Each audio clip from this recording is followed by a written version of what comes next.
Абай Бөлекбайұлы, жақында отан қорғаушылар күні мерекесі болып өтті.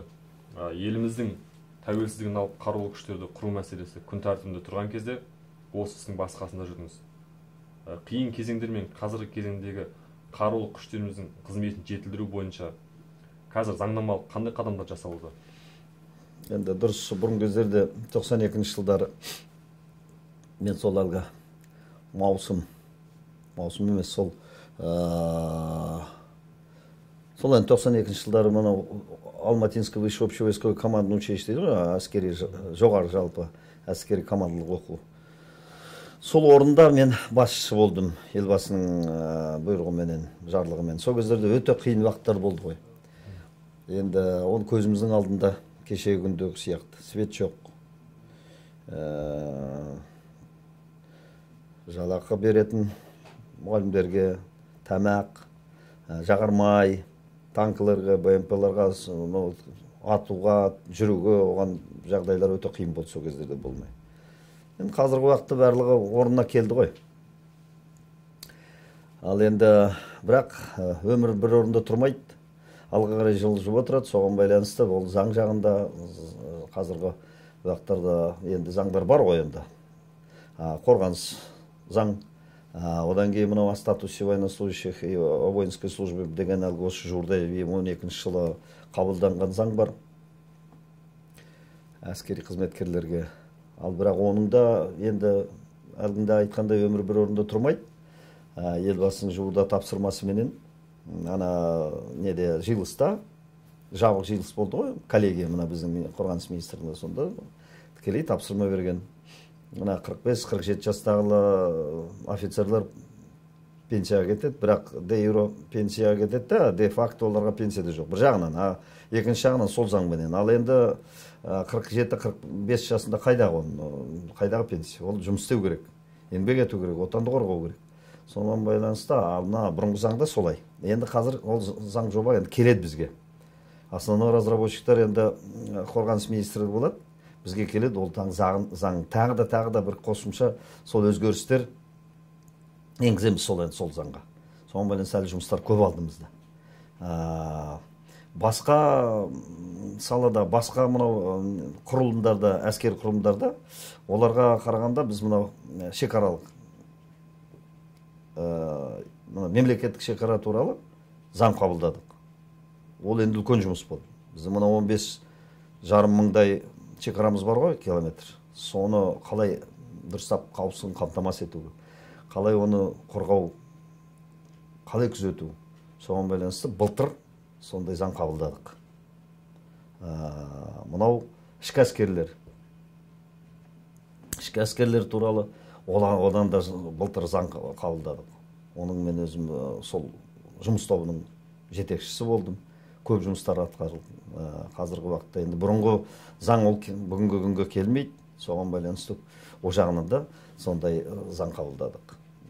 Алдымызда әлі де жұмыстар көп қой о жағынан. Енді мына жерде енді мына депутаттық жұмысты өзі бірінші басты мақсатымыз дұрыстап, сапасы дұрыс, деңгейі мықты заңды қабылдау. Соған байланысты алды келешекте әлі жұмыстар бар о жағынан. Келесі сауалымызға көшсек, сіздің әскери тарих саласын зерттеуші ретінде Қазақстанның әскери тарихы, Бауыржан Момышұлының әскери теориялық, педагогикалық, психологиялық мұралар атты еңбектерінің авторы екеніңізді білеміз. Қазақстан тарихында қазақ халқының әскери өнері мен жауынгерлік дәстүрі жайлы қандай шайқастар мен тактикалар білесіз? Дұрыс, міне, енді ол мен енді автор болып келмеймін, бірақ алға жауапты құрастырушы болдым ғой енді. Бауыржан Момышұлының оның кісінің тарихын енді бұлай жаңғыз о кісінің емес, бізде енді осы ақырғы кездерде мынау Қожаберген жырау, о кісі батыр болған, 23 жыл бойы батыр болып, 25 жасында 300-дің сарбаздарын ұйымдастырып, тағы да басқа мынау Қарақалпақ, башқұрттардың солардың сарбаздарымен ұйымдастырып, жоңғар шапқыншыларға сол қарсы тұрған ол кісі. Соның тактикасын зерттеп, көбінесе сол кітап шығарып, оған да жауапты құрастырушы болып, соған еңбек еттік. Жаңғыз мен емес, енді көп топ тарихшылар. мына 8 сері, ол да бір батырдың батыры бір жағынан. Жаңғысы ол поэзиямен жүрген адам емес, композитор болып емес. Ол кісінің да бірінші томы шығып жатыр, қазір шықты. Енді екінші том жуырда шығады. Оған да жауапты құрастырушымын. Енді мынау елбасы туралы. Елбасы енді жанында жүргеннен кейін 92 жылдан бері жоғарғы әскери қолбасшы, бас қолбасшы. Ол қауіпсіздік кепілі деген.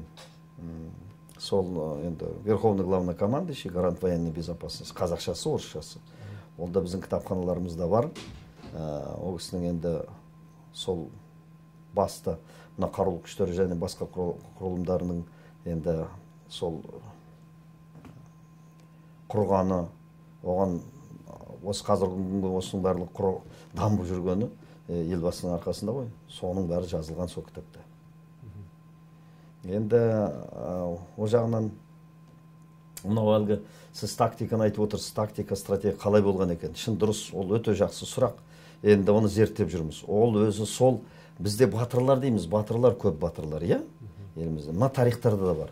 Бірақ соның тактикасы қалай жеңді екен? Қалай сарбаздарды сол қолдап, қалай сол жеңістерге жеткенін барлау болсын, мына тыл жағы болсын, енді барлығы қай жағы болсын да, соны біз қазір зерттеп жүрміз. Байланысты жағында. Мынау ол енді қиыншы жағдай. Неге десеңіз, соның әлгі деректерлер азырақ. Қаншама мынау тарихтың әлгі 10 томдықтары бар ғой. Әлгі айтамыз, әлгі мынау восточных источниках, персидских источниках дейміз, соның бәрін зерттеп қарасаң, мынау тактикасы аз. Оған енді көп жұмыс керек қазіргі уақытта. Бізге соның өзінде міне көрмейсің бе, ақиқат керек. Мынау Анрақай соғысы, Анрақай шайқасы. Бұрын кездерде енді Совет үкіметінде қалай, оны білесіз ғой, қалай болған. Жай шейін айта салған бір-екі тақырыпта. Оны дұрыс таптырып зерттеу керек.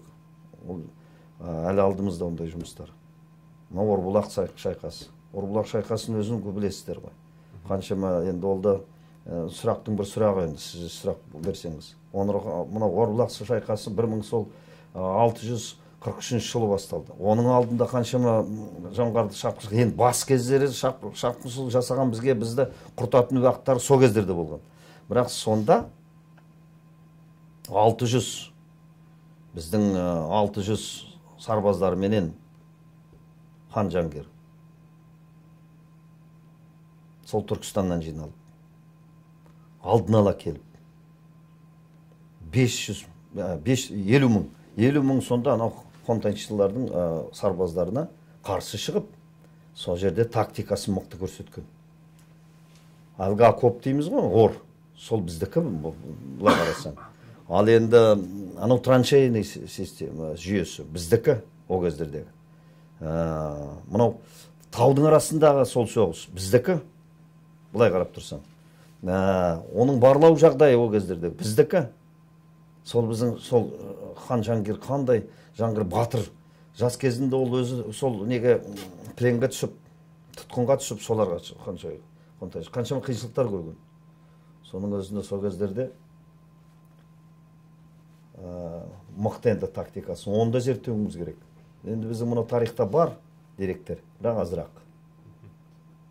Сол 2,5 мың метр сол анау таудың араларында солар жоңғарларды қарсы алып, мынау әлгі тез келіп,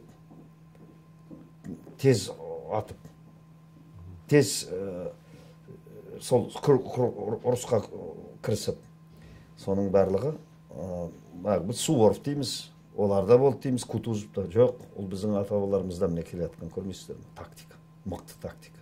Содан кейін анау әлгі түтінді пайдалану. Сол кездерде сол Жангір ханның ана түтінді пайдаланып, сол кездерде түтінге оған еще уды қосып. У деген нәрсе шөптен у шығады екен өзі. Шөпті мына күйдіреді. Сонда ол өте былай жанбайды екен. Шөптердің өзі, шөп аралары, әрбір шөптердің өзі сол кездерде біледі екен ғой. Сонда сол шөптерді ана жандыртып түтін шығарып жауға қарай. Сол жаудардың көбі содан да олар білмеді қалай болған, артынан ғой біліп жатқанда. Сосын әлгі қазіргі уақыттағы засада дейміз ғой. О кездерде өзіміздің сол Жаңғыр ханның, Жаңғыр батырдың соған келгені. 300 адамды былай қойып тұрып, сол әлгі котловина дейміз, сол әлгі перевалға сол 300 адам. Сол жақтан, оң жақтан сол қарсаладан аларды. Келе жатқан ана нелерді, жоңғарларды. Ал 300 адам олар өзі басшы болып тұрып, артынан тылдан ұрады. Сонда 10 мыңын дейін өздері сонда бытшытын шығарған. Содан кейін олар жоңғарлар шегініп, білді олар жеңілмейтін мына жерде. Олар кейін жоңғарлар мынандай жақсы таулардың арасы емес, жай жерде ғой, енді ұрысқа кездесетін. Сонда олар жеңілгендер, артқа қарай шегініп. Содан кейін екінші шайқас сол жердегі. Ол өзі бір шайқас, Арбұлақ шайқасы дейміз. Бірақ ол екіге бөлінеді. Сол бір таудың арасындағы сол 600 адам бытшытын шығарған ана нелердің 10 мыңын. Ал артынан келе Жалантоз Бахадур Самарқандтан 20 мың сарбаздарды енді келгенше, осы біздің Семирече келгенше жинап біздің сарбаздарды жинап қазақтардың 20 мың, сонда сол жерде талқасын шығарады, тас талқаны шығарады жоңғарлардың. Ең басты біздің шайқасымыз, нағыз күшті көрсеткеніміз сол жерде. Бірінші дұрыстап тұрып, осы сол жоңғарларға. Оның алдындағылар әлгі шапқыншы жасап қаншама қиыншылықты көрсетті. Енді одан кейін тағы да болғандары болды ғой, мына Анрақай, одан кейін Анрақай шайқасы. Оны бәріміз білеміз. Ол енді как бы былай айтқанда, оның орысша айтқанда квинтэссенция енді. Енді ең несі сол жерде болды ғой біздің Анрақай. Ал оның алдында қаншама міне, оның алды 1643 жылы сол кездерде біз мына тактика, мықты тактиканы көрсеткен біздің аталарымыз. Сонда мен ойлаймын, осы күнгі жастарға жеткізуіміз керек. Мен ойлаймын, осы бұрын кездері айтады ғой, мына білектің күшіменен, найзаның күшіменен. Жоқ. Ол Құнанбайды айтып кетіп еді. Жаңғыз білектің күшімен, найзаның күшімен емес. Білімнің, ғылымның біліміменен. Көрмейсіздер ме? Неге десеңіз, енді мұны мықтылық қой, мына военный хитрость, әскери мына хитрость дейміз ғой, енді былай қарасаң. Терең білгені ғой сонда тактиканы. Айтпесе қайда, қалай осындай? Мынандай, мына траншейный система дейміз, жүйесі. Одан кейін мына окоптар, ор қазып сол жерлерде. Мына аттарды тығып. Содан кейін қалай, садақтармен атып. Садақпен атқанда оларды улатады екен. Сол манағы немен, шөптің уыларымен. Оны дайындайды екен өздері. Алдын ала. Сонда біздің қазағымыз осындай болған. Енді қайтсын, біз аз болдық о кезде. Және нағыз уақыт болған сұлтандар ол жүйеде бірін-бірінің кішкене қалыптасып бірге болмай, қазіргі біздің мына елбасымыздың айтып жүрген, елбасымыз бөлінбеуіміз керек, бір болуымыз керек. Мына елімізді қорғап қалу үшін кім болсын, қандай ұлт болсын, бір қолымыздың ұшын бірге беріп. Ал енді бір ұлтқа, бір адамға ұлт сезімінен жамандық істесең, барлық қазақстандыққа жамандық істедің дегендей деп отыр елбасы. Дұрыс. Осындай кең байтақ жерімізді сақтап қалу үшін бізге ауызбіршілігіміз керек, сондай ынтымақтығымыз керек, бірлігіміз керек. Сосын мынау манағы айтып отқанын көрмейсің, мынау Анрақай шайқасы болсын, біздің мынау Орбұлақ шайқасы болсын. Осыны кітаптарға кіргізуіміз керек дұрыстап.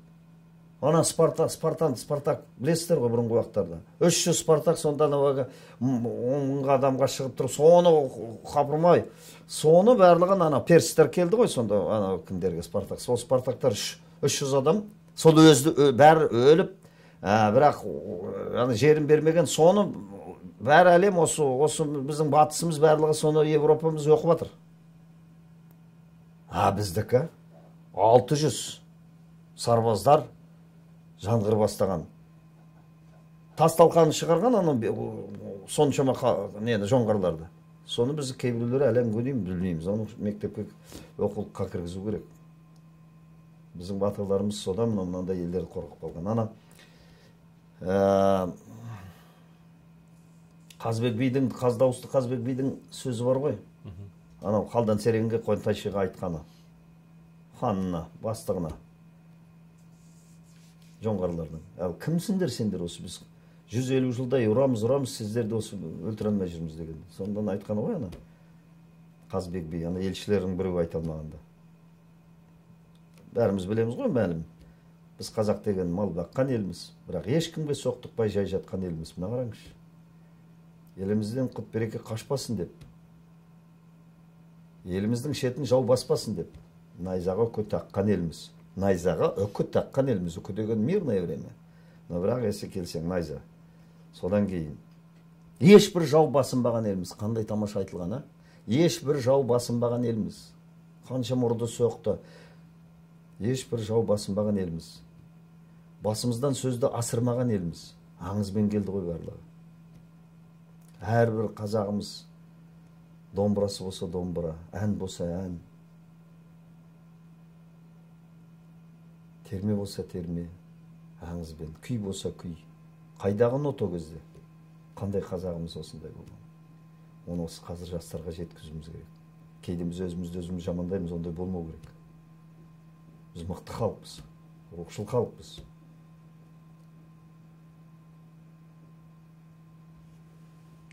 Ал енді сонда тағы да айтқаны сол кезде Қазбек бидің достықты сақтай білген елміз. Қараңызшы, ол қазіргі күнде соғыстың алдында қаншама қолымыздың ұшын бердік осы Қазақстан. Қаншама поляктар, корейстер, олардың алдында соғыстың уақытында білесіздер, онда немісі де Сталинмен жаққа жібергені, шешендер, ингуштар, қаншама басқа доңғандар, оның алдында қаншама қолым қазақ ақырғы қалып баратқан бір лағын соғыларға сойып барлығы айтады ғой соны. Ақырғы нанын беріп, сонда міне достықты сақтай білген елміз әркімге. Дәм тұзды ақтай білген елміз. Дәм тұзды ақтай білген елміз. Қандай сонда? Сонда Қазбек бидің сонда бір 17-18 жасар бала. Бірақ уже сұлтан болған о кездерде, енді кішкене о кездерде көрмейсіздер ме? Мықты болған ғой. Соны айтқан, дәм тұзды ақтай білген елміз. Қазір әрбір үйге баршы, сен дәм татпай шықпайсың. Шай қояды, нанын береді. Біздің қазақтың дәстүрі. Осыны келешекте жеткізуіміз керек.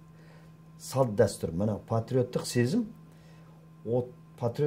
оның тәрбиесі. Отанды сүю дейміз ғой. Бірақ отанды сүйем деп айта берсең, оны сен отанды сүйе алмайсың. Сен сүймейсің. Оның бағыттары бар. Оның көп бағыты. Соның біреуі ең басты мәселе тарихты білу. Салт дәстүрді сақтау. Салт дәстүрді білу. Үлкендерді сыйлау. Кішіге қолың үшін беру. Енді оның салауатты өмір салты, ол да бар. Көп енді. Бірақ соның біреуі тарихты білу. Ол соған байланысты енді кітаптар қаншамыз күшіміз келсе жазып жатырмыз. Осы жуырда елбасы туралы сол айтып отырмыз ғой кітап. Жоғары бас қолбасшы әскери қауіпсіздік кепілі. Ол да жастар білу керек. Мына кітаптардың өзі әскери тарих. Оның бір өзі бір очерктерін оны жаздық. Мына Райымбек Батыр. Ана тактиканы сұрап отырсыз ғой. Сол тактикада мына Райымбек Батыр. Енді апырмай. Мына Или, сол әлгі біздің әлгі Семиречи дейміз ғой енді, сол төңіректе. Жетісу. Сонда Жетісудың төңірегінде сонда ана жоңғарлар шапқыншылық жасап жүргенде. Сонда Илиді, ол да бала, 17-18 жасар бала. Сонда Илиді, ана Или деген енді өзен ғой енді. Ол қандай ол тез жүретін, тез су қандай жүріп жүретін сонда қиыншылық өзі о кездерде қанша биік терең су тез жүретін сонда соны қалай өту керек ар жағына форсировать ету керек дейді. Сол кездерде тактикасы қамысты атқа оң жағына сол жағына қамысты орап, қамысты байлап, содан кейін ар жағына сондай бір әлгі жіпті салып, тартылып, сол аттарды сол жағына қарай шығарады. Бір түнде. Бір ат емес, әскерлер ғой. Сонда ана жоңғарлар қалай болғандарын білмей қалады. Сонда түнін быт-шытын шығарады ана жерде жоңғарларды. Сондай ана Райымбек батыр сол кездерде, ол батыр емес, сол кездерде бала кезі. Көктайлақ деген ана бала несі бар, ана атыменен. Соны өте мықты. Сол жас кезінен ана атпен үйренген ана соғысты. Енді бұрын кездерде солай болды. Бала туады. Бала туғаннан кейін 5 жасына дейін сол әлгі ерке болады да, 5 жасынан кейін сүндетке отырғаннан кейін атқа отырғызып, оны дайындайды. Садақпен, мылтықпен не болса да шоқпарменен аңға шығарып, жанында отырып 15 жасқа дейін. 15 жасынан кейін атқа отырғызып елді қорғау керек. 15 жасында. Ол солай дайындық болған. Сонда ана сол Райымбек батыр қандай ана дайындық өзі дайындалып, оның әкесі сондай мықты болған, батыр болған. Атасы болған батыр. Атасы. Сонымен ана дайындалып, сонда міне тактикаңызды көрмейсіз бе? Сол суды. Элементарно сол суды сол өзенді қалай өтесің? Сөйтіп өткізген. Тағы көп тактикалар бар ғой, оны біз білуіміз керек, жастарға жеткізуіміз керек. Басты мәселе сода. Патриоттық сезім ол тәрбиеде жатыр. Ал бірақ ол тәрбие, соны біз үлкендер біз үлгенеге көрсетуіміз керек жастарға. Қайда болса да. Бірінші басты мәселе. Ол ең қиын жағдай. Өзіміз үлгенеге, жүрісіміз, тұрысымыз, оның тарих білгеніміз, білсек, оны жеткізуіміз керек жастарға. Ең басты мәселе сода. Келесі сұрағымызға көшсек, қазақ халқының батырлар институты жайлы және оның ұрпақтан ұрпаққа берілер тектілігі жайлы сөз қозғасақ. Мәселен, Иман батырдың ұрпағы Амангелді, Саурық батырдың ұрпағы Ұзақ, ал Ұлы Отан соғысының батырлары Талғат Бигелдиновтың, Бауыржан Момышұлының, Қасым Қайсеновтің бойындағы батырлық қасиеттің тұқым қуалайтындығы рас па? Енді ол бір жағынан тарихтарды зерттеп жүрсең, бұрынғы кездегі бабаларымыз, аталарымыз, батырларымыз шында да енді бірінен соң бірі әкесі батыр, атасы батыр. Ол енді сондай хронология бар екен енді. Мынау Қожаберген жырау. Қожаберген батыр біріншіден, одан кейін жырау ғой, былай қарасаң. Елімайдың авторы ғой. 3683 шумағы болған, 7 бөлімі болған. Сол ана Ақтабан шұрыз, алқағол сұлама сол кездерде жазылған дүние ғой, 1723 жылы. Енді қиыншылық уақыттарында 50%-дай біздің қазағымыз өліп кеткен сонда сол жоңғарлардың астында. Көрмейсіздер ме? Бірақ сол кездерде жазылған. Соны не айтайын дегенім, ол кісінің өзі, енді ол бертін жазды ғой. Ол кісінің өзі 25 жасында Астаукенің бұйрығыменен алдында ол дипломат болған. Мына Қожаберген жас болса да қаншама басқа мемлекеттерге сол дипломат болып, сонда елші болып жүрген. Сонан 25 жасында 300-дің сарбазын оның қолбасшысы болып, басқа тағы да елдің сарбаздарымен бірге қосылып, мына жоңғарларға шапқыншылығына қарсы шыққан осы Қожаберген жырау, Қожаберген батыр. 25 жасында, сонда 47 жасына дейін 20 жыл аттан түспеген. Көрмейсіздер ме? Жеңіп, қарсы шығып, қолбасшы болып, 300-дің сарбаздарын ұйымдастырып, сол қарсы шыққан сол. Соны неге айтып атқаным? Сол кісінің әкесі Төлебай сыншы болған, батыр болған, оның әкесі, аталары батыр болған. Көрмейсіздер ме? Бұл өзі, ол да текті дейді айтады ғой, өзі текті. Әрбір адамның өзі іздесең, оның әкесін емес, ана бабалары, арғы аталарынан сол келеді екен, болады екен. Оны енді әрбір адам бұрын кездерде кеңес уақытында, кеңес дәуірінде біз қайдағы жеті ата, қайдағы кімнің қай несін іздейсің, кімнің қандай батыр болған, әнші болған, күйші болған. Ал бірақ қарап отырсаң былай, ол бар екен. Бірақ енді мынау Амангелдінің шын Иман деген батыр болған, атасы батыр болған, әкесі. бері қарай келсең, енді мына біздің қазіргі күнгі батырлардың енді оны зерттеу керек. Қарап, мынау Бауыржан Момышұлының, Талғат Бигелдиновтердің, енді оларда да бар шығар енді, текті ғой олар барлығы. Тегі, значит, тегі мықты болып отыр ғой. Былай қарасаң. Ол бірақ жаңыз батырлардық емес, енді басы мен айтып отырмын ғой. Күйші болады, әнші болады, тағы басқа бір өздерінің бір салаларында, бағыттарында жұғады екен өзі. Ал енді батырлықтың енді бірінші сол мәнағы білгенімден айтып отырғаным. Ана айтып отырмын ғой, Райымбек батырдың атасы мықты батыр болған, қолбасшы болған. Солай келеді. Ол енді оны білу керек, оны да білу керек. Жастарға да жеткізу керек. Ең басты мәселе айтып отырмын ғой, осы кішкене болса да біздің өзіміздің тарих. Біздің тарихымыз көп, үлкен тарих. Елбасымыз осы тапсырма берді ғой.